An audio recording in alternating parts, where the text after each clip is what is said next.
Hey fragrance friends and family, welcome back. It's Benjamin here at the Scentaur Fragrance Channel talking about another beautiful fragrance. So what do we have on our hands here today? A luxury high-end fragrance. Yes, from Bortnikoff, a high-end niche fragrance. This one is called Vetiver Nocturne, guys. This is a great fragrance, but it's not for everybody. I do want to say right off the bat that this is a fragrance that's not going to be for everybody. This is not playful. This is not sweet. This is not aquatic. This is not for you probably, guys. If you really love the designers and that's what you're all about, this is not going to be for you. But if you're more on the artistic side, if you like more of the unique fragrances, the unusual fragrances, the fragrances that are daring and unusual, this is a little bit more for the connoisseurs. So I hope that y'all appreciate that. I'm trying to bring content out for everybody, designer, cheapies, mass appealing, beast mode, niche, everything out there, the creative artisanal fragrances. I try to cover it all. So Vetiver Nocturne, let's get into it by Bortnikoff. First off, I want to say that I'm not going to read the notes on this one. Sometimes I try to, talk about all the notes, especially if it's a little bit more of, you get fewer notes and bigger accords, and I try to break down the accords. So sometimes you see that in different reviews and how I approach the fragrance. This one has a lot of complexity. This fragrance here, has a lot of complexity, guys, a lot of notes.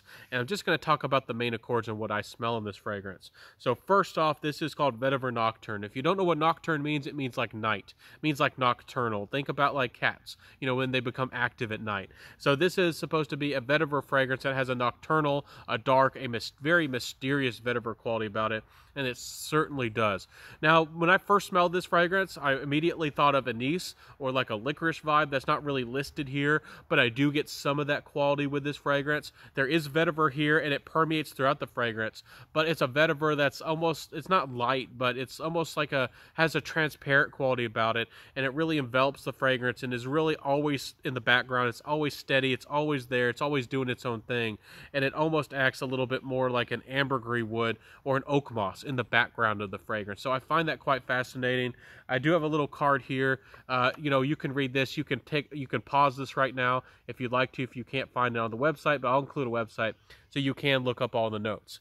So anyways, guys, what I do find fascinating about this fragrance is its use of oak moss. It has oud and myrrh. Those are probably the biggest notes that really stand out to me. The oak moss here is a little bit more of almost like I get this almost like brown oak mossy quality. It's in the background. It's a fragrance that it's really hard to describe, and I'm going to try to do justice, but oak moss here almost to me again smells brown. It almost smells like it's a boozy oak moss. It's got a lot of liqueur to it. It's got jasmine, again adding some almost indolic boozy qualities to this, maybe playing with the oak moss. I get amber, I get multifaceted amber, and I do almost get a little bit of patchouli as well, but ultimately what all these notes come to is this semi-resinous, semi-sour, semi-woody complex, a little bit on the dark side, but not heavily dark kind of fragrance. That's ultimately what you get. There's a little bit of neroli off the top, adding some freshness that invites you. It gives it a little bit of an old world quality going into this fragrance, and then you get a lot of mystery and a lot of complexity. This is a fragrance that's not playing around. It's a mysterious fragrance, but it's not too dark, it's not too heavy.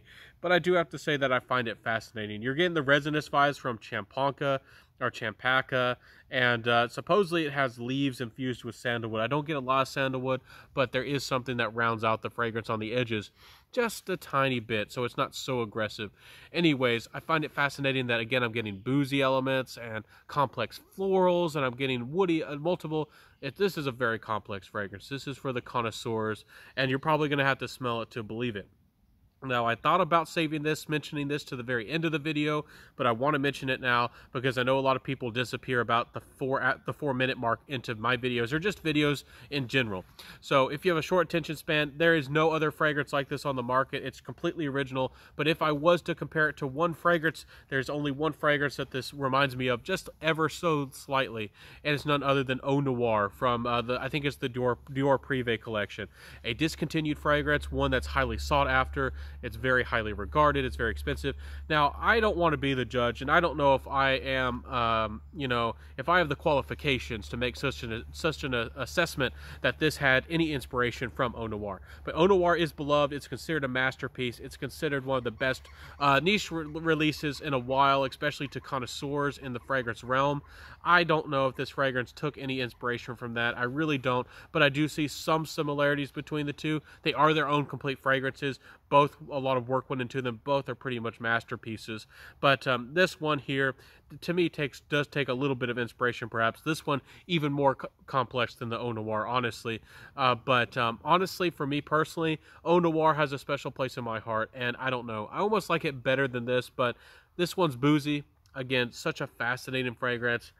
And I think that if you do have wanted a vetiver fragrance that's boozy and almost absinthe-like and multifaceted with green and jasmine and resins and has a beautiful balance of things, again, this could work beautifully for you. But again, this is not for everybody.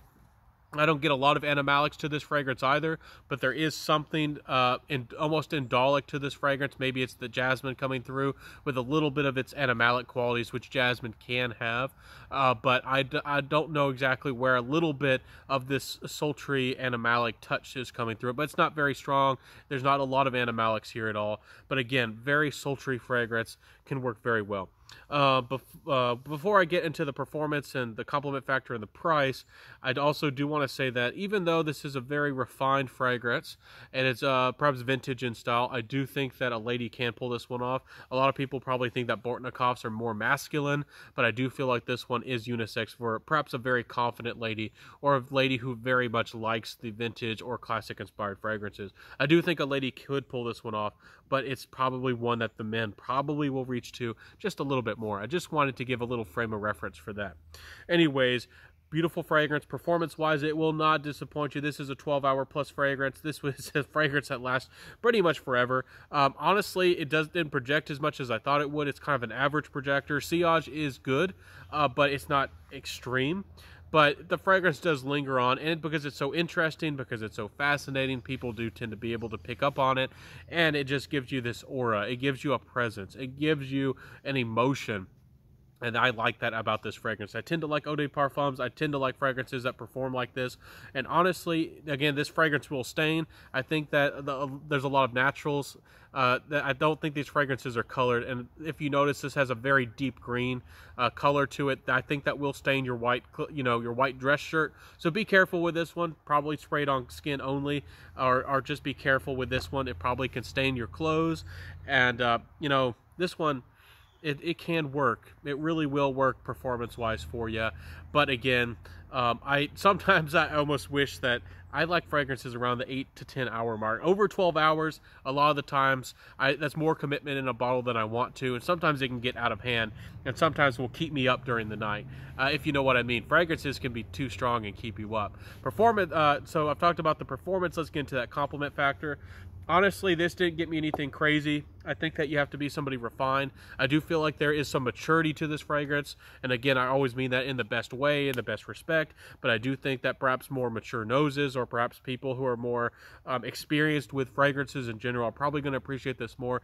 This is not Invictus. This is not Sauvage. This is not a blue shampoo fragrance. This is on the complete opposite end of the spectrum. And I think this fragrance really, that's going to be a beautiful thing for a lot of people. I think this fragrance is worth checking out.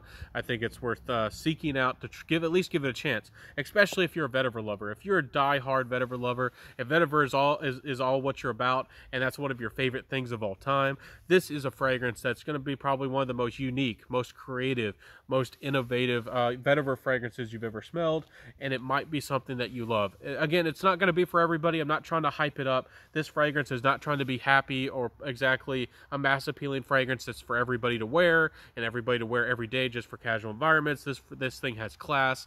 This thing has has connoisseur, niche, has all that kind of written all over it. So again, Bortnikoff is not for everybody. It's a creative brand. It's putting itself out there, and it's meant to be daring and unique and complex. And this one's even a little bit dark. This one's kind of sour. There's not sweetness. There's not tonka. So again, it's not going to be crazy on the compliments. Price-wise, y'all know they're not cheap. I think they're 50 mils if I remember right. In my last video, I think I said they're 30. About 50 mils for about 300. So they're not cheap either. But you get amazing quality and creativity behind the brand, and got to give them kudos for that. So I think I like Eau Noir a little bit better, honestly. But I do respect this one. Check it out. It's worth trying. Anyways, I hope that you like my review. Please like, comment, subscribe, hit that notification bell, share the video, and tell a friend. I'll catch you soon, everybody. Wear what you love, rock what you got, stay safe and beautiful out there. I'll see ya. and bye.